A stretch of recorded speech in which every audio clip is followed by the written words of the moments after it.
We said that if for any reason we have a vacancy on the United States Supreme Court, we will fill that vacancy. Ruth Bader Ginsburg's death has created a vacancy on the Supreme Court on the eve of the 2020 election. One of the things that we've seen over the last several years is the increasing move towards treating judges and Supreme Court nominees like elections. For President Trump, this is the end of a 3.5-year power play with Majority Leader Mitch McConnell. Republicans have overhauled the federal judiciary in recent years, installing conservatives at every turn. This moment is the chance for Republicans to cement this conservative majority on the Supreme Court for years, if not a generation. What used to be a sort of consensus, is the person qualified investigation has become much more of a what does the person stand for, how would they vote, how is that going to affect the issues that we care about.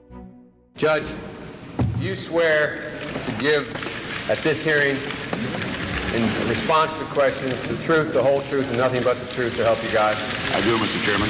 Supreme Court vacancies have always had a political charge, but they became electric in the 1980s with the nomination of Robert Bork. The vacancy of Justice Lewis Powell led President Reagan to nominate a favorite of the conservatives, and he wanted to move the court to the right, but it led to a total showdown on Capitol Hill. Robert Bork's America is a land in which women would be forced into back alley abortions, blacks would sit at segregated lunch counters, rogue police could break down citizens' doors in midnight raids. We are still living in the wake of the Bork nomination. It led to a firefight years later over Clarence Thomas's nomination. As a black American, as far as I'm concerned, it is a high-tech lynching for uppity blacks who in any way deign to think for themselves. If you start to look at that repeated escalation, you can kind of look back into the George W. Bush years. Senate Democrats waged the first successful filibuster of a circuit court nominee under George W. Bush. When President Obama took office and Senate Democrats were in the majority, Republicans in the minority repeatedly filibustered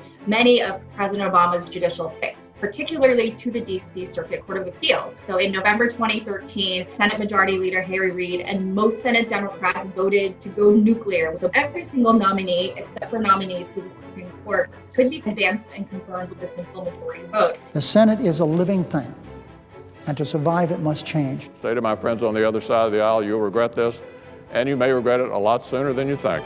Today I am nominating Chief Judge Merrick Brian Garland to join the Supreme Court.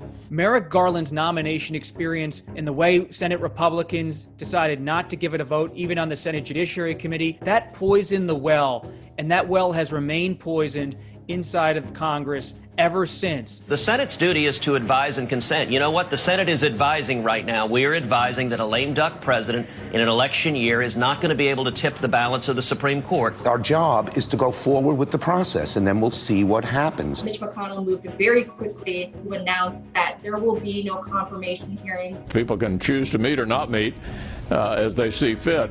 But this nominee is not going to be considered. By 2017, when Trump nominated Neil Gorsuch to the Supreme Court, Republicans eliminated that 60-vote threshold for Supreme Court nominees as well. If Judge Gorsuch fails to earn 60 votes and fails to demonstrate he is mainstream enough to sit on the highest court, we should change the nominee, not the rules. We need to restore the norms and traditions of the Senate and get past this unprecedented partisan filibuster. The Garland experience colors everything right now in the Trump era when it comes to judicial nominations, and it continues to recent years with the nomination of Justice Kavanaugh. This whole 2-week effort has been a calculated and orchestrated political hit. The most despicable thing I have seen in my time in politics. You want this seat? I hope you never get it. We have an obligation under the Constitution, should we choose to take advantage of it, with a president of the same party as the Senate, to advance a nomination. There's nothing really new about the idea that politics affects judicial nominations.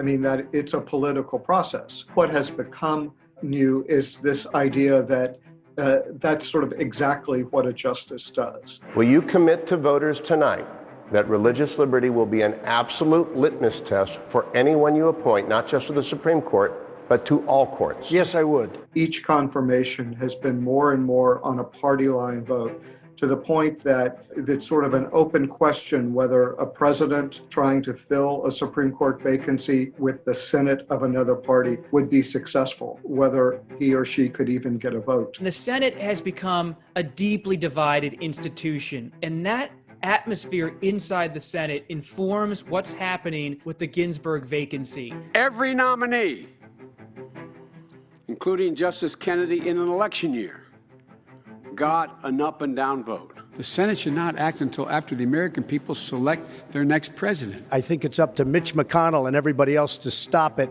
It's called delay, delay, delay. We have an obligation to do what's right and act as quickly as possible. By virtue of the reverse roles, we've seen both Republicans and Democrats make very different arguments between 2016 and 2020, in many ways echoing the other side from 4 years before. If these guys think they're going to stonewall the filling of that vacancy or other vacancies, then a Democratic Senate majority will say, we're not going to let you thwart the law.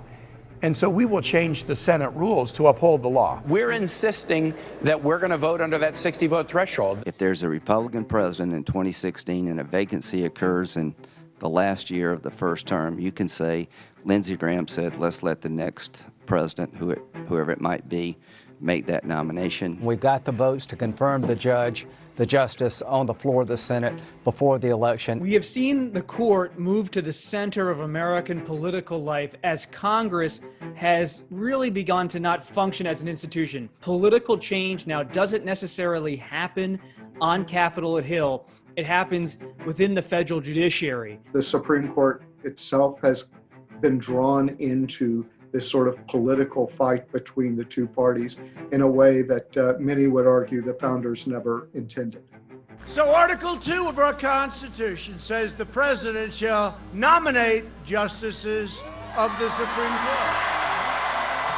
Certainly, the vacancy creates another X factor in the 2020 presidential race, and it's one that the president seems to believe could accrue to his benefit. Republicans worry at times about the courts and whether they're moving too far to the left. Democrats now are talking about the idea of court packing. Debates matter and the campaign matters, but the Supreme Court is now at the center of the campaign. The judiciary is increasingly politicized. Judges and justices are seen as an extension of the political parties who confirm them. President Trump's choice is going to change the court to a 6-3 conservative majority.